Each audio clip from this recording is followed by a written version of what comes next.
Bonjour et bienvenue sur le podcast de la chaîne, et aujourd'hui je vais te parler d'un des plus gros challenges que beaucoup de gens et de beaucoup de personnes rencontrent en fait au travail. Alors que tu sois entrepreneur, que tu sois un salarié, que tu sois tout simplement à ton compte, tu vas voir qu'il y a un gros challenge qui va t'arriver, c'est qu'il va falloir que tu sois capable de gérer les gens qui t'entourent. Alors je parle pas de tes salariés ou je parle pas en fait d'autres choses, je parle des gens qui vont venir te solliciter, des gens qui vont te demander de est-ce que tu penses que ça c'est bien, est-ce que tu penses que je devrais faire ça. Tous ces gens qui vont venir quelque part comme des vampires pomper ton temps en fait et te priver de ce moment en fait où toi tu peux te mettre au travail. Je vois des tas de chefs d'entreprise, de tas de gens qui se laissent vampiriser par d'autres personnes sur des tâches qui sont totalement secondaires et sur des tâches qu'ils n'auraient pas à intervenir. Bien sûr, si tu es dans une entreprise, que tu as des collaborateurs, tu peux pas te couper de ces gens-là. Tu peux pas leur dire non mais dégage, tu me casses les couilles. Non, tu es obligé de travailler avec eux, obligé de faire des efforts par rapport à leurs besoins. Mais il faut que tu arrives à leur imposer un rythme. C'est-à-dire que tu dois leur dire non, ce n'est pas le moment que tu viennes me poser ta question, reviens dans une demi-heure, ou non, je ne vais pas te répondre, je reviendrai vers toi dès que j'aurai fini ce que je suis en train de faire.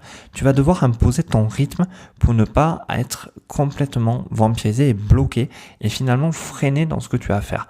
Parce que n'oublie pas que dans ton entreprise, la chose la plus importante pour toi, c'est ce que tu as à faire et non pas d'aider les autres à faire ce qu'ils ont eux à faire. Chacun sa tâche, chacun sa place, chacun sa position.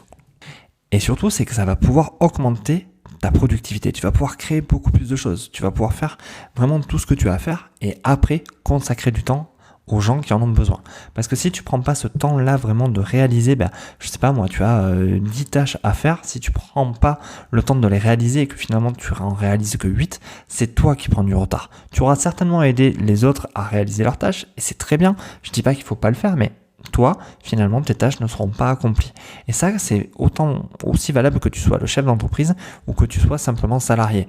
Tout ça, ça t'arrive au quotidien. Et ça, il faut vraiment arriver à le maîtriser. J'espère que cette petite approche au niveau de la maîtrise et de la vampirisation du temps a pu t'aider. Je t'invite vraiment à le mettre en pratique, à savoir dire non aux gens. Au début, ils vont être un peu fâchés, ils vont râler un petit peu, surtout si tu as déjà laissé ces gens-là entrer justement dans ce mécanisme. Mais au bout de quelques temps, ils vont comprendre, ils vont le respecter et ils seront d'ailleurs ravis quand tu viendras les aider. Donc n'hésite pas à commenter cette vidéo, à mettre un petit pouce bleu pour l'algorithme. N'hésite pas à t'abonner si ce n'est pas encore fait et à cliquer ou activer la cloche. Tu trouveras en description un petit guide sur comment créer un business sans stress. Et sur ce, je te remercie et je te dis à bientôt. Au revoir.